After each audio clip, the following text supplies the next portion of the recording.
Katika eneo la maombi, sehemu ya shukurani ni sehemu ya maana sana, kwa kuwa ni mwanadamu. Saa ya kupita kwenye eneo gumu sana kwenye maisha, ni vigumu sana kusema asante Mungu. Shukurani ina nguvu, na mtu aliyejawa na shukurani, Mungu humtazama kwa namna ya kipekee. Kuna vitu ambavyo umefadhiliwa na Mungu, si haki yako, ila Mungu amekupa kwa fadhili zake. Saa nyingine huoni mambo makubwa, lakini kupewa usingizi tu inatosha kuwa ni fadhili za Mungu. Kuna watu wanataka mpaka wawe na kitu ndio waje madhabahuni waseme asante Mungu. Sio lazima uwe na kitu cha kupeleka madhabahuni. Shukrani ya moyo ni zaidi ya aina yote. Moyoni mwangu mmejaa shukrani, hata kama nje sina, lakini moyoni mwangu nimejawa na shukrani. Kushukuru kunainua kiwango cha imani. Maombi yenye shukrani, hata kama hayana kitu, lakini Mungu hupendezwa sana na maombi hayo. Wema wa Mungu ni wa ajabu. Mshukuru Mungu kwa kuwa ni mwema. Mungu Baba yetu wa mbinguni, katika jina la Yesu Kristo tunakushukuru kwa upendo wako, rehema zako na uaminifu wako kwetu.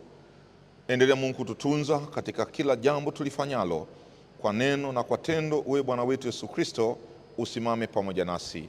Wabarikiwe watoto wako hawa ambao Mungu amekuja katika ibada hii kujihudhurisha, useme na maisha yao, ili Mungu wapate nafasi ya kulitumikia kusudi lako, na utukufu wako kurudie sasa na hata milele. Amen. Tuketi.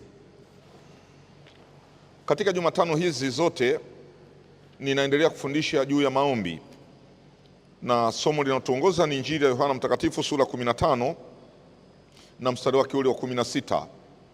Tunajifundisha kuhusu maombi, na somo linalotuongoza ni Yohana Mtakatifu sura 15 mstari ule wa 16. Si ninyi mlionichagua mimi, bali ni mimi niliowachagua ninyi, nami nimewaweka mwende mkazae matunda, na matunda yenu yapate kukaa, ili kwamba lolote muombalo Baba kwa jina langu awapeni. Bwana Yesu asifiwe. Katika kipindi hiki ambacho tunaendelea kujifundisha kuhusu maombi, nilisema mkazo mkubwa ni kujifundisha kuhusu sala, kuhusu dua, kuhusu maombi, kuhusu maombezi na shukrani. Leo nimeona turukie moja kwa moja kwenye eneo la shukrani. Jumatano wiki ijayo nitafundisha maombi. Kama nilivyoweka utangulizi, nitafundisha maombi. Tayari nimekwisha zungumza kuhusu sala, inakuhusu wewe. Nimezungumza kuhusu dua. Dua linahusu taifa, jamaa, ukoo, kabila na nchi. Nikazungumza wiki iliyopita kuhusiana na maombezi. Nilitaka niingie sana kwenye eneo la maombezi, lakini muda wetu haukutupa nafasi. Na leo nitaka nirudie tena kwenye eneo la maombezi, lakini nikasikia kwamba siku zangu zinakuwa chache. Afadhali kile kidogo tulichokipata tukipokee, ili niendelee mbele nifundishe kuhusu shukrani. Kwa ajili ya kujifundisha shukrani, tuanze na Wathesalonike wa kwanza sura ile ya 5 mstari wa 18.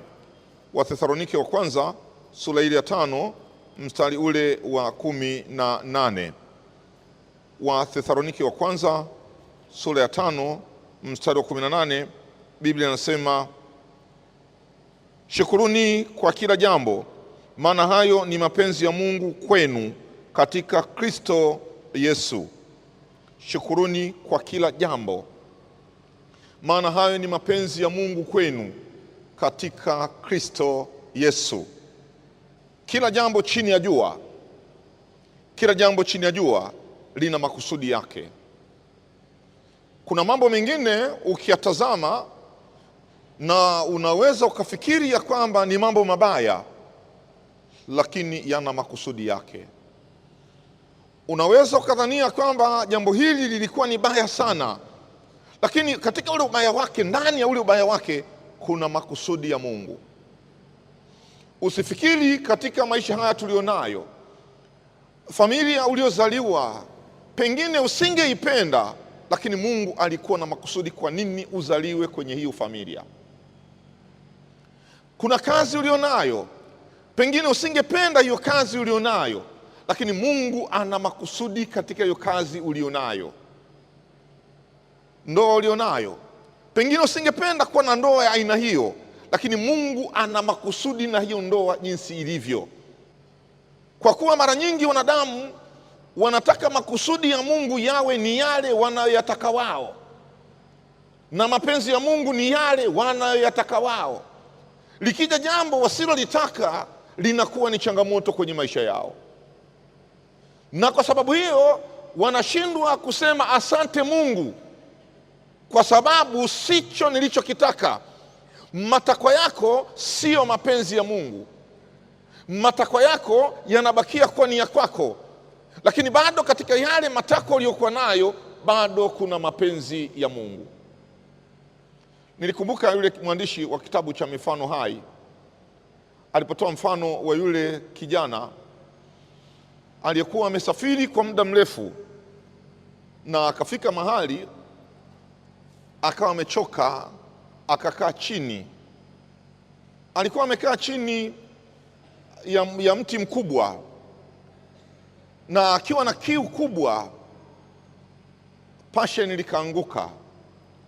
Lilipoanguka lile pasheni lilianguka pembeni, kwa sababu alikuwa na kiu sana. Mapasheni kwa kawaida ndani yanakuwa na maji. Kwa hiyo akalipasua lile pasheni, akanywa, akavuta, akasema pasheni hili si lingekuwa kubwa kama tikiti, ili niweze kunywa maji yake yanitosheleze. Kitabu cha Mifano Hai. Baada ya muda, akiwa yuko pale pale, akiwa katika mawazo hayo, kukawa na mbwa aliyekuwa anasogea eneo lile. Ghafla likaanguka tikiti, likampiga yule mbwa kichwani, na yule mbwa akafa. Halafu akasema, tikiti hili na mimi ningenipiga kichwani ningekufa. Afadhali ningepigwa na pasheni kuliko tikiti. Hata maisha yetu yana sababu ya hivi tulivyo. Hata hivi tumshukuru Mungu. Lakini mtu anayetufundisha sana kushukuru nyakati ngumu ni Ayubu. Katika sura yake ya 2 mstari wake wa 10 kuna maneno haya. Ayubu katika sura yake ya 2 mstari wa 10, Ayubu anasema hivi. Kitabu cha Ayubu sura ya 2 mstari ule wa 10. Ayubu sura ya 2 mstari wa 10. Anasema, lakini yeye akamwambia, wewe wanena kama mmoja wa hao wanawake wapumbavu wanenavyo. Je, tupate mema mkononi mwa Mungu, nasi tusipate na mabaya? Katika mambo hayo yote Ayubu hakufanya dhambi kwa midomo yake. Kuna nyakati za kupita kwenye nyakati ngumu sana. Kuna nyakati za kupita kwenye eneo gumu sana kwenye maisha. Kwa kuwa ni mwanadamu, saa ya kupita kwenye eneo gumu sana kwenye maisha ni vigumu sana kusema asante Mungu. Lakini leo nimesimama kuambia shukrani ina nguvu, na mtu aliyejawa na shukrani Mungu humtazama kwa namna ya kipekee. Nikiwa nafundisha eneo hili, sitaacha kuambia habari ambayo nimesema mara nyingi ya mwanangu Eunice. Akiwa anaumwa, akiwa tumekata tamaa, tukiwa tumepelekwa Muhimbili, tukiwa tumekatishwa tamaa, tukiwa tunajua kwamba maisha ya mtoto wetu ni kama yamefikia mwisho, nikarudi pale nyumbani Kisarawe, nikampeleka pale madhabahuni, nikamweka pale, nikamwambia Mungu, niambie mambo mawili: mchukue, niache kutumika, mwache nikutumikie bila kujua kwamba kuna kuchoka duniani. Mtoto akapiga chafya. Nikaenda kwa mchungaji, nikaenda kuandikisha, nataka nitoe shukrani. Walionizunguka watu wakasema kwamba unashukuru nini katika hali ya namna hii? Na wengine walisema labda nimeuguza muda mrefu, akili imechanganyika. Mchungaji akaogopa kuniambia nimechanganyikiwa, akaruhusu nitoe shukrani. Jumapili nikatoa shukrani, nimemaliza ibada ya shukrani, narudi nyumbani, hali ya mtoto ni mbaya sana. Waliokuja nyumbani na niliwalika kula chakula walisema kwamba muaishe mtoto hospitali. Hakuna mtu aliyekula chakula cha sherehe. Tukakimbiza mtoto hospitali, akalazwa. Wakaenda kumwambia mchungaji, tulikwambia Huyu ameuguza muda mrefu, akili imefanya nini? Huyu sio mtoto wa kumtolea shukrani. Angekaa akasubiri azike, alafu ndo aje kutoa shukrani. Nilitoa shukrani katika nyakati zile, katika wakati ule. Naamini sikuwa mimi, kulikuwa na Roho wa Mungu alikuwa ananiongoza nitoe shukrani. Mtoto alipokaa siku 3 hospitali, damu ilikuwa imeisha. Wakati ule damu zilikuwa hazifanyi uchunguzi kama sasa hivi. Nilitoa damu asubuhi, mchana akamwekea mwanangu. Baada ya siku 3 mtoto akapewa discharge, akarudi nyumbani. Ninachojua ni jambo moja. Sasa binti amefikisha miaka 26 na nimewambia kila wakati, kliniki yake watoto 200 kabakia pekee katika ile kliniki. Leo akiwa yupo hai, unajua ni shukrani niliyotoa madhabahuni. Wale ambao mlikuja siku ya send off, nilikuwa nalia nilipoona gari inakuja. Sio gari ya kubeba maiti, ni gari inamleta binti yangu na kuja kumwaga aende kwa mume. Haikuwa rahisi.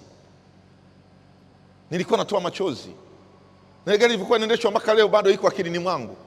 Wamewasha full light, wanampiga indicator, inakuja kama gari inaleta mtu aliyefariki, lakini wanamleta binti yangu ni mwage, anaondoka. Kilichonisababisha nione neema ile, mimi najua ni shukrani niliyoitoa. Lakini sikutoa shukrani wakati rahisi.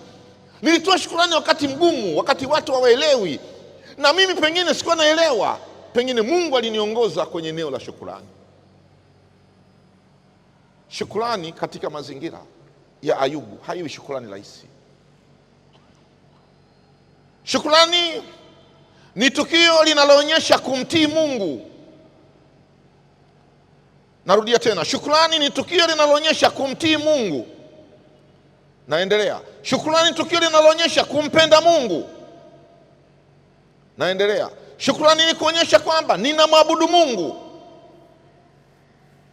Na hapa niseme kuna aina tofauti za shukrani.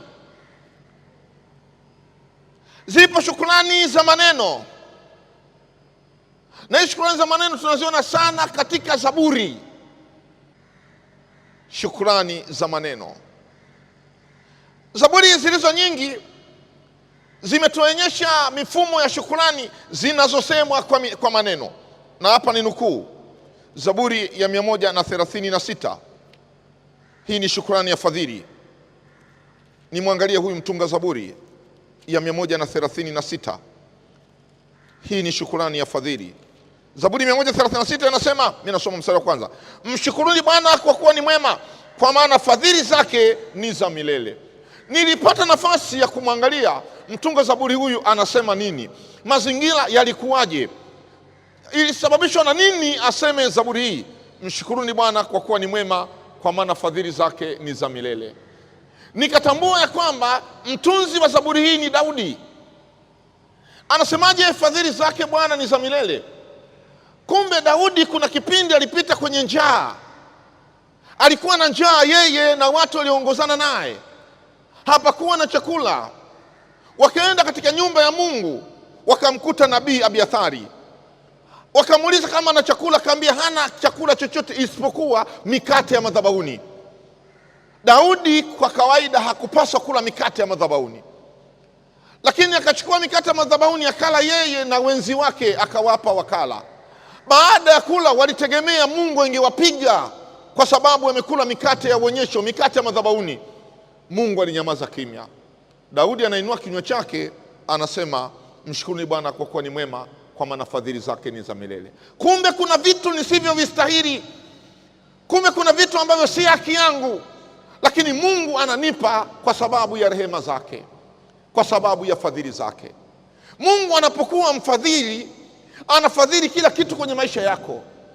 Kuna vitu ambavyo umefadhiliwa na Mungu, si haki yako, ila Mungu amekupa kwa fadhili zake. Na fadhili za Mungu ni za ajabu sana. Saa nyingine huoni mambo makubwa, lakini kupewa usingizi tu inatosha kuwa ni fadhili za Mungu. Kuna watu ambao wanatamani walale, hawapati nafasi ya kulala. Kuna watu wanatamani wale chakula, hawana muda wa kula chakula. Unapopata nafasi ya kuchukua mkono na kuchukua sahani, ya kuchukua kijiko ukaweka mdomoni, fadhili za Mungu ni za milele. Mshukuru Mungu hata kwa chakula unachopewa. Kuna watu leo hawana amani, hawana amani kwa sababu hawana makazi, hawana makao. Wakati najiandaa nilikumbuka barabara ya Morogoro ilipoongezewa, barabara Morogoro ilipotanuliwa maeneo ya Kimara kuelekea Suka, kuelekea Stopover, nyumba nyingi sana zilivunjwa, na kuna baadhi ya watu walipoteza maisha wanapoona nyumba aliyojenga inavunjwa na anaambiwa mahali hapa ni barabara. Tena barabara hii ilishalipiwa miaka ya nyuma, kwa hiyo huna fidia katika barabara hii.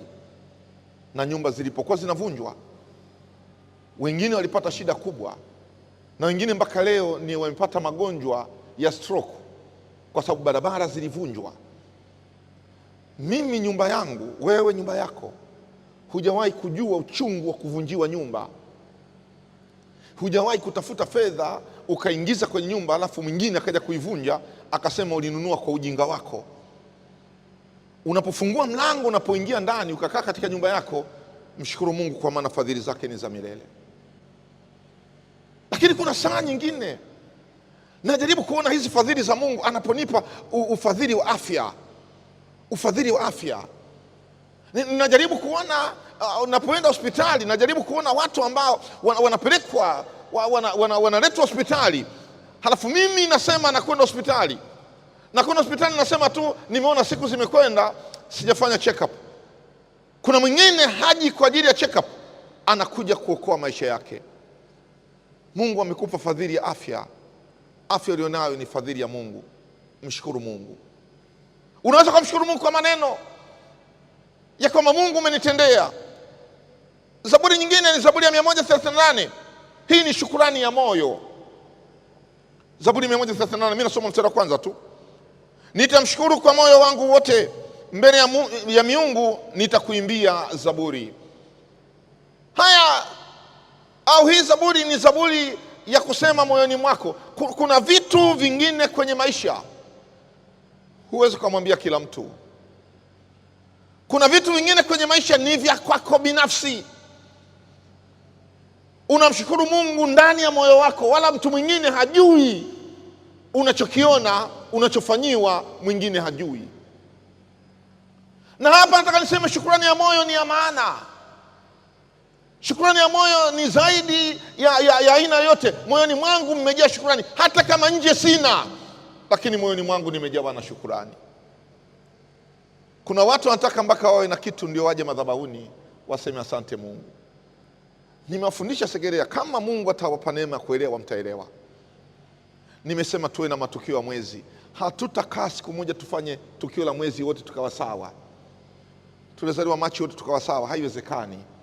Kuna mwingine kazaliwa Machi hana kitu chochote, ni mfanyakazi wa ndani na hajalipwa mshahara miezi miwili. Siku ile atawekewa mikono na mchungaji sawa na yule aliyepata mshahara wa milioni 3, milioni 4. Mchungaji ataweka mikono yake sawa. Mkono wa mchungaji hautambagua maskini, kwa sababu moyo wake umejawa na shukrani. Hata kama hana kitu, lakini amejawa na shukrani. Anakuja kusema madhabahuni na kushukuru kwa sababu Mungu ameniongezea mwaka mwingine wa maisha yangu. Na mimi nimesema jambo hili nitalifanya. Sikilizeni vizuri Segerea. Nalifanya jambo hili hata kama mtu yuko nje ya kundi. Huwezi kuwekewa mikono ya kichungaji ukiwa nje ya kundi. Lakini kwenye matukio ya mwezi lazima nikuwekee, hata kama umetengwa, hata kama ushiriki sakramenti ya meza ya Bwana, nitakuwekea mikono. Unamshukuru Mungu kwa sababu Mungu amekupa tena mwaka mwingine. Na hali uliyokuwa nayo na madhaifu uliyokuwa nayo, Mungu haangalii hali, Mungu anaangalia moyo wako. Shukrani ya moyo ni ya maana sana. Na watu wangeelewa, sio lazima uwe na kitu cha kupeleka madhabahuni. Wangeelewa kwamba shukrani ya moyo ni moyo wangu na ukabidhi kwa Mungu. Watu walio wengi wangekuwa wanaogopa na kutetemeka na kujiandaa na shukrani za matukio ya mwezi. Shukrani ya moyo. Lakini nataka niseme shukrani ya wema. Zaburi 118, hii ni shukrani ya wema. Zaburi 118, shukrani ya wema. Mshukuru Bwana kwa kuwa ni mwema, kwa maana fadhili zake ni za milele. Mshukuru Bwana kwa kuwa ni mwema. Wema wa Mungu ni mkuu, ndugu zangu. Wema wa Mungu ni wa ajabu. Unapita uwezo wangu, unapita uwezo wako. Mshukuru Mungu kwa kuwa ni mwema. Wema wake Mungu unanyesha mvua kwa wenye nacho na wasio nacho, anatoa jua kwa wenye kulihitaji na wasio lihitaji. Anafanya vile kwa sababu ye Mungu ni mwema tu. Na ndio maana katika Zaburi ya 130 anasema, Bwana, toka vilindini nimekulilia. Bwana, usikie sauti yangu, masikio yako na asikilize sauti ya dua zangu. Bwana, kama ungehesabu maovu, nani angesimama? Lakini kwako kuna msamaha. Mungu ni mwema sana.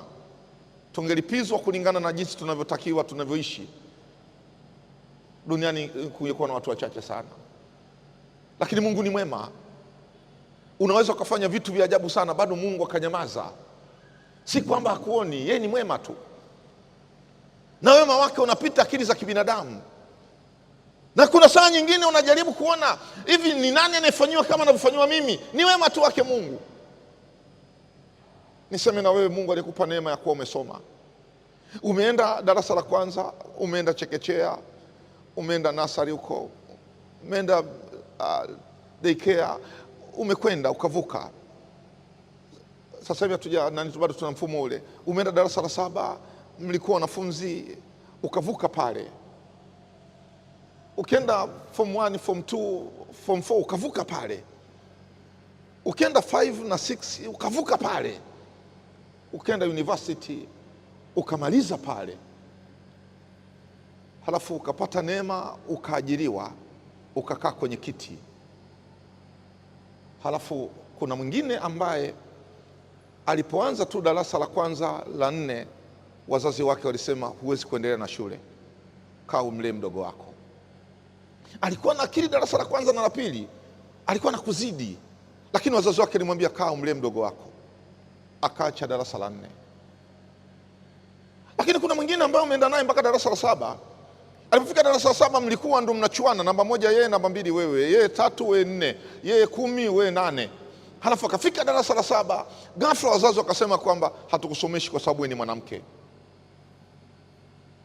Halafu akafika darasa la 7, mmoja alipofika darasa la 7, alipofaulu kwenda form 1, mama yake akampatia kazi mjini ya kuuza duka. Badala kwenda form 1 akaja kuuza duka Dar es Salaam, awasaidie ndugu zake. Alikuwa na ndugu zake 5. Yeye anauza duka, awasaidie ndugu zake. Akawa ndio anapata fedha ya kuwasaidia ndugu zake. Mdogo wake anayefuata akasoma, kwa sababu kaka alikuwa anapeleka ule msaada, akasomea ualimu, ni mwalimu mkuu. Mdogo wake mwingine akasoma. Aliposoma mdogo wake mwingine akaenda mbali sana, sasa hivi ni mtu mkubwa sana pale Muhimbili. Na ndugu zake wengine wakasoma. Wakienda kukaa na kutembea kijijini, wananiambia kwamba hivi kaka, hii nayo uelewi, hii nayo kaka uelewi, hujui hii kaka. Aliyebeba ndugu zake leo anaonekana ni kituko. Lakini kama ndugu yako alikubeba, basi mshukuru Mungu, kwa sababu Mungu alimfanya ndugu yako kubeba. Na kuna wengine ambao wamefika form 4, walipofika form 4 wakutana na matatizo, wakaacha shule. Wengine uliwacha chuo kikuu, mwaka wa kwanza, mwaka wa pili, maisha kaenda vibaya, akaacha chuo kikuu. Wewe umefika mahali mpaka leo unakaa kwenye kiti kile unachokalia. Mshukuru Mungu wewe, Mungu ni mwema. Ona wema wa Mungu. Nataka nikwambie, wema wa Mungu unapita akili zetu. Kuna saa nyingine, fikiria, unatoka unakutana na watu saa 8 ya usiku. Unajiuliza wanakwenda wapi, wanafanya nini? Kumbe wanasubiri magari ya kuleta mizigo ya wafanya biashara washushe marumbesa kwenye gari, ili anaposhusha marumbesa, kila rumbesa moja ukishusha unapata shilingi 500. Kwa kifanikiwa kushusha marumbesa mengi ndio utapata hela. Ana watoto ambao wanaumwa, wanataka kupeleka hospitali, hana bima ya afya. Ana watu ambao wako nyuma yake wanamtegemea, na wakati huo anaambiwa kwamba katika misiba huyo hatukunagi unatoa michango, toa na huu msiba mchango. Hali uliokuwa nayo wewe, mshukuru Mungu kwa kuwa ni mwema, kwa maana fadhili zake ni za milele. Wapendwa wangu, zipo shukrani ambazo zinaambatana na uimbaji. Mtunga Zaburi ya 71 mstari wa 22 anazungumzia shukrani ya uimbaji, tena anazungumza kwa kinanda. Zaburi ya 71 mstari wa 22 anasema hivi: nami nitakushukuru kwa kinanda na kweli yako, Mungu wangu, nitakuimbia wewe kwa kinubi, mtakatifu wa Israeli. Hata muda wa waimbaji ni shukrani mbele za uso wa Mungu. Mnaweza mkadhania kwamba uimbaji ni kitu rahisi, mnaweza mkadhania kwamba uimbaji ni jambo jepesi, lakini nataka niwaambie kuna gharama. Sio wote wanaweza wakawa na shukrani kwa kumwimbia Mungu. Ukipata neema ya kumwimbia Mungu, ni sehemu ya shukrani yako. Mwimbie sana Mungu, kwa sababu yeye ni Mungu aliyekupa hiyo sauti. Kuna mabubu wangapi ambao hawezi kuimba? Mungu aliyekupa neema hiyo, umshukuru kwa sababu Mungu amekupa hiyo neema. Zipo shukrani zinazoambatana na matendo. Ninashukuru na ninaonyesha kwa vitendo ya kwamba nashukuru. Luka sura 17 mstari 15 na 16. Injili ya Mtakatifu Luka sura ya 17 mstari wa 15 na wa 16. Luka 17 15 na 16. Na mmoja wao alipoona kwamba amepona, alirudi huku akimtukuza Mungu kwa sauti kuu, akaanguka kifulifuli miguuni pake akamshukuru, na alikuwa Msamaria. Hii habari inatuonyesha Wayahudi waliopona hawakurudi kwenye shukrani, waliona ni haki yao. Msamaria aliona hii sio haki yangu, anarudi kwa shukrani. Tungekuwa tuna muda, Jumapili zote ni Jumapili ambayo tuna shukrani madhabahuni kwetu Segerea, kwa sababu Mungu anatutendea matendo makuu mno. Lakini nataka nizungumze, kuna baadhi yetu mwaka mzima hajawahi kusema nataka nitoe shukrani, hajawahi kusindikizwa madhabahuni mwaka mzima. Na saa nyingine mtu anakwenda miaka miwili anasema sioni cha kumshukuru Mungu. Huyu mwenye ukoma, huyu ambaye nimesoma habari zake, alipogundua ya kwamba anaona, alikuwa ni kipofu, alipogundua ya kwamba anaona, alikuwa Msamaria, alirudi. Na ukisoma pale mbele Yesu anamwambia, hamkupona wote? Kenda wako wapi? Kuna watu ambao wanatendewa lakini hawaoni kama wanatendewa. Kuna watu wanafanyiwa lakini hawaoni kama wanafanyiwa. Kuna wengine wanaona ni haki yao, kuna wengine wanaona ni wajibu wao. Katika eneo la maombi, sehemu ya shukurani ni sehemu ya maana sana. Na hapa nifundishe, kuna baadhi ya vitu huwa havitoki, kuna baadhi ya vitu huwa havifunguki, vinahitaji utoe shukurani ili vifunguke. Kuna baadhi ya vitu vimegoma, haviwezi kusogea mbele, vinahitaji shukurani ili vitoke. Kuna baadhi ya vitu vinahitaji neema ya Mungu kupitia shukurani, Mungu aone umethamini hata kwa kiwango licho nacho, halafu Mungu akafungua makubwa kwa sababu alifanya. Kuna watu ambao wamezuiliwa kupewa mambo makubwa kwa sababu hawathamini mambo madogo. Kuna watu ambao Mungu angewainua, lakini kwa sababu angewainua na kwa sababu wangekuwa na shukuru, Mungu angejawa na ile shukurani, akainua kupitia shukurani zao. Lakini shukurani imeziba mianya ya watu kufanikiwa kwenye maisha. Kuna wakati nyingine unaweza ukatoa maamuzi magumu, unaangalia shida, unaangalia na upendo wa Mungu, unaona shida ni kubwa. Nataka nikueleze leo, ona upendo wa Mungu ni mkubwa kuliko shida ulionayo. Mshukuru katika hilo ulilonalo, ili Mungu afungue vitu vingine katika maisha yako. Sasa kuna shukrani nyingine ambazo niziseme. Kuna shukrani ambazo ni siri ya mtu. Ningekuwa na muda tungeenda katika Biblia zaidi tukatazama, na tungemtazama sana mtumishi wa Mungu Ibrahimu. Ibrahimu alipokuwa ameenda kutoa shukrani ya siri, alimbeba mwanawe pekee Isaka. alimpeleka kama shukurani ya siri. Hakumwambia Sara, hakumwambia mtoto wake, ilikuwa ni shukurani yake ya siri. Mungu ameweka agano na yeye, chochote anachotaka Mungu atampa. Akaamua kumbeba Isaka kwa shukurani yake ya siri. Isaka anamuuliza, mbona baba, naona moto, naona kisu, naona kuni, mwana kondoo yuko wapi kwa ajili ya sadaka? Ibrahimu ana shukurani ya siri, anasema Mungu atajipatia. Imefika kwenye hatua za mwisho kabisa, shukurani ya siri ndio inakuja kumjibu Ibrahimu. Mungu anamleta mwana kondoo, ananaswa kwenye kichaka, anamwambia usimuue mtoto, shukurani yako ya siri ni hii. Alipotoa shukurani yake ya siri Ibrahimu, aliporudi kutoka shukurani yake ya siri Ibrahimu, ndio Biblia inatuambia kwamba alikuwa Ibrahimu sio mtu wa kawaida, na Biblia mahali pengine inasema akawa rafiki yake Mungu. Shukurani ya siri. Kuna saa nyingine huna sababu ya kuambia watu nisindikize. Unakwenda bahasha yako mwenyewe, unasema kwamba hii ni Mungu tu alinifanyia, ninarudi madhabahuni kwako kushukuru. Kuna saa nyingine unaona kabisa kwamba kuna mpenyo fulani ambao nimepenya haukuwa kawaida, hapa narudi tu madhabahuni kwako Mungu kusema asante. Shukrani ya siri. Kuna aina nyingine ya shukrani, shukrani ya kualika watu. Wale nao pia ni sehemu ya shukrani, kwamba naomba mnisindikize kwenye kushukuru, nao nakusindikiza kwenye kushukuru.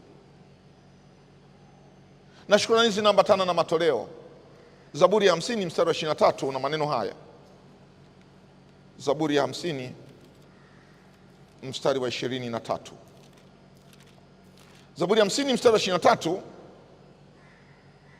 ninausoma. Atoae dhabihu za kushukuru ndiye anayenitukuza, naye autengemezae mwendo wake nitamwonyesha uokovu wa Mungu. Nitamwonyesha. Unakwenda madhabahuni, Mungu anakuonyesha uokovu wake. Unakwenda madhabahuni, Mungu anafanya uokovu wake. Kumbe kuna vitu vilikuwa vikudhuru, kwa shukrani yako Mungu anavizuia, bila yeye kukwambia na kuzuilia, bila yeye kukwambia kwamba na kulinda, bila yeye kukwambia na kuepusha. Anafanya, anazuia. Leo kwenye ibada ile nilikuwa na mfanyakazi mmoja wa NBC, walikuwa wamemtengenezea majungu, akatengenezewa na kesi ya ajabu. Lakini yule mtu ni mwaminifu sana mbele za uso wa Mungu, na ni mtu anayempenda Mungu na kutoa sadaka zake. Alifikishwa mpaka akakaa Keko, lakini baada ya muda uchunguzi ulipopita akasema hapana, huyu mnamwonea.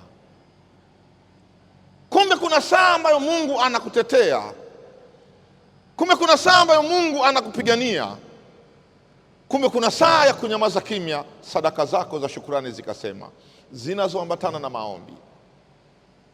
Nataka nimalizie leo.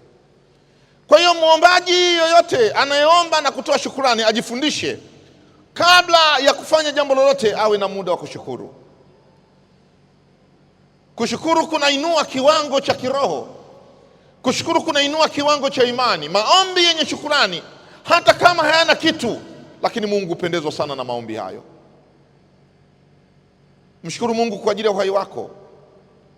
Mshukuru Mungu kwa kuzaliwa kwenye nyumba uliozaliwa nayo. Mshukuru Mungu kwenye familia uliozaliwa. Mshukuru Mungu kwa sababu wewe uko hai. Mshukuru Mungu kwa sababu amekufanya hivyo ulivyo. Kama ni mama, mshukuru Mungu kwa sababu amekupa na watoto. Kuitwa mama fulani ni jambo la kumshukuru Mungu. Kuitwa baba fulani ni jambo la kumshukuru Mungu.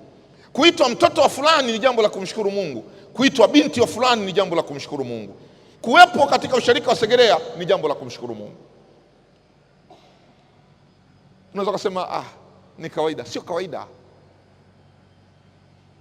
Kuna vitu ambavyo Mungu anavifanya kwenye maisha ni kwa sababu ya neema yake. Mshukuru Mungu. Mungu alibariki neno lake. Nikaribishe maulizo kama tuko nayo.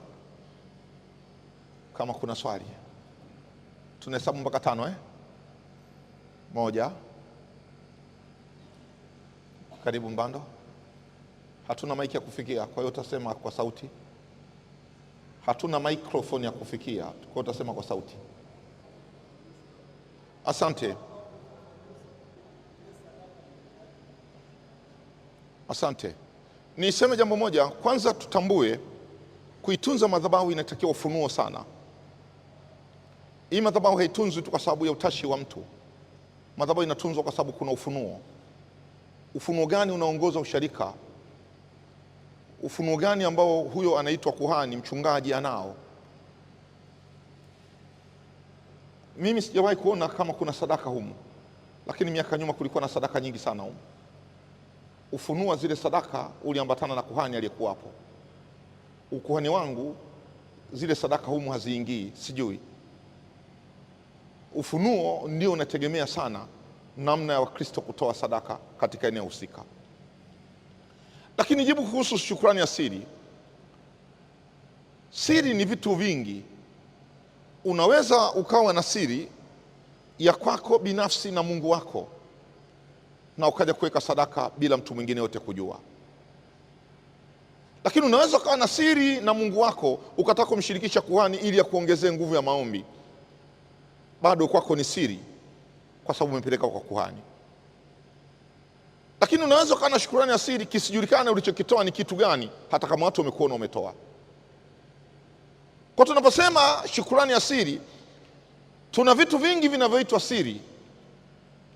Lakini siri maana yake ni utunzaji wa kwangu bila kutaka kueleza watu wengine. Nataka litunzwe jambo hili. Sina hakika kama wazee wa kanisa mnazokutaga bahasha za shukrani za siri, sina hakika. Lakini mahali pengine zile bahasha za kawaida mtu anaweza katoa bahasha yake akasema hii ni shukrani yangu ya siri, na wala sijulikane ametoa nani. Kwa tunapozungumzia hiyo, inategemea kuhani wa madhabahu anaizungumziaje kuhusiana na siri. Niseme jambo hili limenitokea kwenye huduma hii ya kichungaji, na sio jambo rahisi, ni jambo gumu. Mama amepata mtoto kwa baba mwingine, na baba anampenda yule mtoto akidhani ni mwanawe. Alipofika miaka 3 4, baba akatambua yule mtoto anayempenda sana sio mwanawe. Lakini baba hakupunguza upendo kwa yule mtoto kwa nje, ndani baba akawa anaumia. Imefika kipindi cha mtoto kuandikishwa kipaimara, mama anakuja anasema napata shida moyoni mwangu kwa sababu baba anayemtunza mtoto na anayempenda sana sio baba yake. Natamani nitubu, lakini sitaki kuvunja ndoa yangu. Naomba msaada wako mchungaji. Kaambia usivunje ndoa, acha tufanye utaratibu. Mungu akanipa neema, nikafanikiwa kuzungumza na yule baba. Baba akasema mbona nilikuwa natambua mchungaji, mtoto huyu sio wangu. Nilikuwa natambua. Nimetambua akiwa tangu na miaka 3. Nilikuwa nasubiri mke wangu aje kusema nimemsamehe, ila mtoto huyu haondoki kwa baba mwingine, mtoto huyu ni wa kwangu. Halafu mama yule anakuja kusema amenikubalia vile mchungaji, naomba nitoe shukrani. Anaiweka hapa na watu wamsindikize. Jibu lake mama anatoa shukrani yake asili, wamemalizana wenyewe. Kuna vitu vingine ni vigumu sana katika maisha. Huwezi kueleza watu wote na watu wakakusindikiza madhabahuni. Inabakia kuwa ni siri ya kwako na vile Mungu amekutendea. Mbando ulikuwa unafanya kazi, siku hizi wewe ni mstaafu. Ulipokuwa unapandishwa cheo, kila wakati ulikuwa na shukrani yako asili kwa kupandishwa cheo. Ulikuwa unakuambia wenzako, jamani nimepandishwa cheo, natoa shukrani. Ilikuwa ni siri yako mwenyewe. Kwa kuna mambo mengine ambayo ni asiri, sio siri kwa sababu hayajulikani na watu, ila ni siri ya moyo wako, kile Mungu ambacho amekitenda maishani mwako. Narudia kukumaliza kwamba kila madhabahu ina ufunuo wake. Kuna madhabahu nyingine ambao ufunuo wake ni wa kuweka maboksi, na watu wanafanya katika ule ufunuo wa kuweka maboksi. Kama Mungu hajanifunulia, mimi sitaki kuona ushirika fulani wanafanya na mimi nifanye. Bahati mbaya ina uchungaji wangu ni uchungaji unaojitegemea. Sinaga uchungaji wa kwamba nimeona boksi la maombi na mimi kwanza naweka boksi la maombi, boksi la shukrani za siri na mimi naweka boksi la shukrani za siri. Kwa nini? Nililiona mahali fulani. Mimi sinaga uchungaji wa namna hiyo. Nikisikia sauti ya Mungu inasema weka boksi la maombi, nitaweka. Nikisikia sauti ya Mungu inasema weka shukrani za siri, nitaweka. Nikisikia sauti ya Mungu inasema weka shukrani za kuwatunza watumishi, nitaweka. Lakini kwanza nisikie sauti ya Mungu ikiwa inasema. Sitaki kukurupuka kwa sababu niliona usharika wa Kisarawe Sanze pale nakokaa nyumbani. Usharika wetu unaitwa Kisarawe Sanze. Kuna maboksi pale makubwa. Washarika wenyewe hatuzidi 150, lakini ili ni dogo la shukrani za siri. Na limeandikwa kabisa shukrani za siri. Litajaa lini hilo shukrani za siri? Anayejua ni Mungu. Karibuni kama tuna ulizo lingine.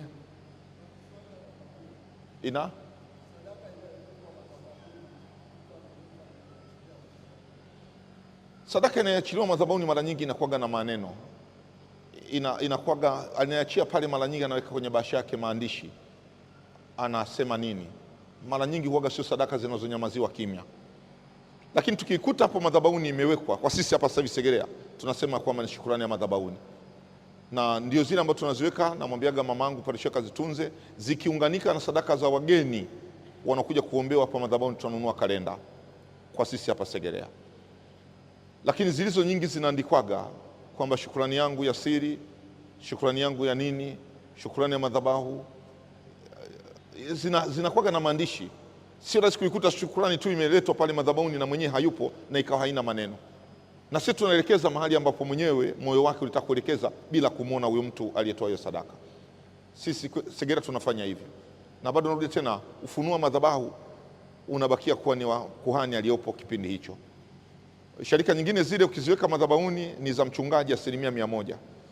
Sikutaka kusema mwenye madhabahu nani, si mchungaji, acha ale.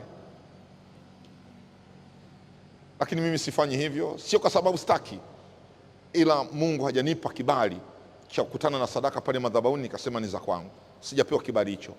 Kwa zikiletwa pale madhabahuni nasema aliyeleta hajulikani, basi zitunzwe kwa ajili ya mwisho wa mwaka kununua kalenda. Na zimekuwa zikitunzwa namna hiyo. Endapo kutakuwa na maelezo ya kwamba sadaka yangu ya shukrani ya siri kipekee ipelekwe Kitopeni, tutaipeleka Kitopeni. Tuipeleke Diakonia Mtoni, itapelekwa Mtoni. Na kuna sadaka moja nakumbuka, sijui nilikuta, sijui ilikuwaje, shukrani ya siri iende kwa wajane. Mwaka juzi nadhani au mwaka jana. Na tukana ile sadaka nakumbuka ilikuwa kama shilingi 750,000 iende kwa wajane. Ilipofika Christmas au Pasaka tukaongeza na nyingine usharika tukawapatia wahusika wenyewe. Na nakumbuka kitu kama hicho.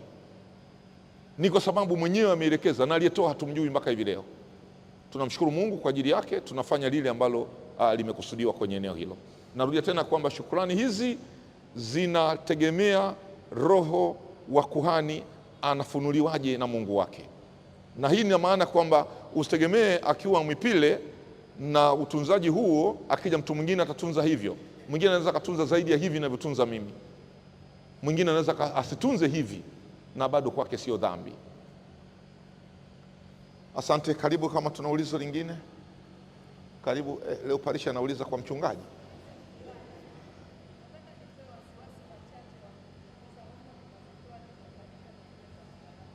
Kuna watu wanatumbukiza huko. Hivi kuna funguo? Unazoe? Afadhali. Basi mamangu, mimi hata niko sijui hata kama kuna funguo. Mwaka wa 5 lakini hata sijui funguo ziko wapi, zinakaa na nani, yani sijui. Mimi kwenye eneo hilo Mungu ataniweka kuwa wa mwisho, kwamba kujua kwamba kuna funguo. Asante. Kuna swali lingine? Karibu mzee Mlangu. Asante mchungaji. Mara kadhaa watu wanapokuwa kwenye maombi au sala wanaambatanisha wengine na kufunga kula kwa kulia jambo fulani. Je, kule kufunga huwa kuongeza kitu zaidi ya yale maombi yanayofanyika? Asante. Ni kweli kufunga kunaongeza nguvu. Mafafanuzi juu ya kufunga, Kufunga ni kudhoofisha mwili, na mtu yote anayefunga mwili hauna nguvu. Kufunga ni kudhoofisha mwili. Mwili ndio unaituangusha, mwili ndio unatuingiza kwenye tamaa za dunia, mwili ndio unatuingiza kwenye dhambi. Mwili ni wa dunia, roho ni ya mbinguni. Ili uishi kwenye dunia unatamani uunganishe na roho, inabidi mwili uusurubishe, mwili utese, ili nguvu ya rohoni iweze kupanda. Kwa hiyo kufunga kuna kusaidia kutoka katika mwili kuishi kwenye roho. Kwa hiyo kufunga kuna kuongezea daraja. Na unaona hata Yesu alifunga, wanafunzi wa Yohana walifunga, wanafunzi wa Mafarisayo walifunga, Wayahudi walifunga. Kwa hiyo kufunga ni sehemu ya kuufisha mwili ili kuuisha roho. Na mtu anapokuwa katika mfungo anakuwa na nafasi kubwa sana ya unyenyekevu wa rohoni, na anaonekana ana jitihada, kwa sababu kusababisha mwili na kutiisha usile ni jitihada, sio kitu cha kawaida sana, kwa sababu mwili una matamanio, unahitaji, lakini roho inamhitaji Mungu. Kwa hiyo kufunga kuna kuongezea daraja la kuinuka, na ndio maana kuna mambo mengine hayawezekani isipokuwa kwa kusali na kufunga. Na kufunga kuna kuongezea nguvu ya rohoni. Mwilini unaweza kuwa huna nguvu, lakini rohoni kukawa na nguvu kubwa kwa sababu ya kufunga. Kwa kufunga pia ni kumsogelea Mungu, kufunga pia ni kumkaribia Mungu. Kufunga pia kunasababisha moyo automatiki wa unyenyekevu uumbike ndani mwako, kwa sababu ukifunga hutakuwa na maneno mengi, maneno yatapungua. Nimemaliza hilo. Kama kuna lingine dakika, swali la mwisho. Hii la mwisho nilipojibu kwamba kufunga kuna kupunguza maneno. Wewe kaa, usifunge, kaa na njaa tangu asubuhi mpaka mchana, alafu jiambie sitaki kukasirika, sitaki kukasirika. Kwa sababu mara nyingi ukiwa na njaa, na njaa inaambatana na hasira. Sasa ukisema sitaki kukasirika, sitaki kukasirika, alafu mtu anakusemesha, mwisho kutetea ndio, nimekusikia, lakini ushibe naye ashibe.